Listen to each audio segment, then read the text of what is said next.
গ্রামটি পাহাড়ের উপরের পাশে অবস্থিত। ছোট্ট নদী, সবুজ ক্ষেত ও মাটির রাস্তা। গ্রামের সবাই সকালে উঠেই ক্ষেতের কাজে ব্যস্ত। গ্রামের কেন্দ্রবিন্দুতে আছে পুরনো টকটকে ঘড়ি, যা সবসময় ঠিক রেখে দেয়। লোকেরা জানে না এই ঘড়ির ভেতরে লুকানো আছে এক প্রেতাত্মা, যা রাতের অন্ধকারে ঘড়ির রক্ষা করে। রিয়াজ নামের এক কিশোর ছেলে খুব কৌতূহলী। সে শুনেছে ঘড়ির ভেতরে কিছু অদ্ভুত ঘটে। একদিন সকালে সে বন্ধুদের সঙ্গে বন দিয়ে ঘড়ির কাছে যায়। এই ঘড়ি কি শুধু সময় দেখায়, নাকি কিছু আরও? রিয়াজ ভাবল। বন্ধুরা ভয়ে পিছিয়ে যেতে চায়, কিন্তু রিয়াজ এগোয়। রিয়াজ ঘড়ির ঘরে ঢুকল। ভেতরে অদ্ভুত আলো জ্বলে। হঠাৎ বাতাসের সাথে ধূসর আভা বের হল। এক প্রেতাত্মা, যার চোখ লাল এবং ধূসর আভায় ঝলমল করছে, সামনে এলো। আমি এই ঘড়ি রক্ষা করি, ভূত বলল। আমার কাজ গ্রামকে বিপদ থেকে বাঁচানো। রিয়াজ প্রথমে ভয় পেয়েছিল, কিন্তু ভূত একটি মৃদু হাসি দেখাল। হঠাৎ ঘড়ির ঘণ্টা বাজতে শুরু করল। বাতাসে ফিসফিস, ঝনঝন শব্দ।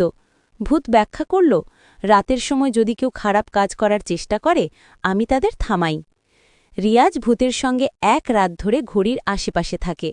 তারা দেখি অদ্ভুত বাতাসে উড়ে যাওয়া পাতা, ঘড়ির দিকে নজর রাখার জন্য জাদুকরি আলো, প্রায় অদৃশ্য পদক্ষেপ, যা চুরি বা ক্ষতি আটকায়। রিয়াজ বোঝে ভূত শুধু ভয়ঙ্কর নয়, সে গ্রামের প্রহরী। ভূত রিয়াজকে শেখায় কিভাবে ঘড়ি ঠিক রাখে গ্রামের সবাই নিরাপদ থাকে। রিয়াজ ধীরে ধীরে ভূতের বন্ধু হয়ে যায়। তারা গল্প শোনায় একে অপরকে, ছোট জাদুকরি চক্রান্ত দেখায়। রাতের অন্ধকারে ভূত এবং রিয়াজ ঘড়ির চারপাশে ঘোরে গ্রামের নিরাপত্তা নিশ্চিত করে। এক রাত হঠাৎ গ্রামের দিকে আসে অদ্ভুত আলো। কেউ চোর বা দুষ্টু লোক ছাড়াও ঝড়ের মধ্যে কিছু ভয়ঙ্কর ঝলক।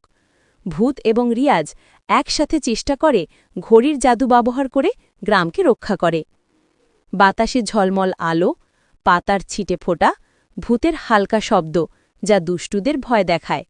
গ্রামের সবাই ঘুম থেকে যায়, কিছুই বুঝতে পারে না। রাত শেষে রিয়াজ এবং ভূত গ্রামের দিকে ফিরে আসে।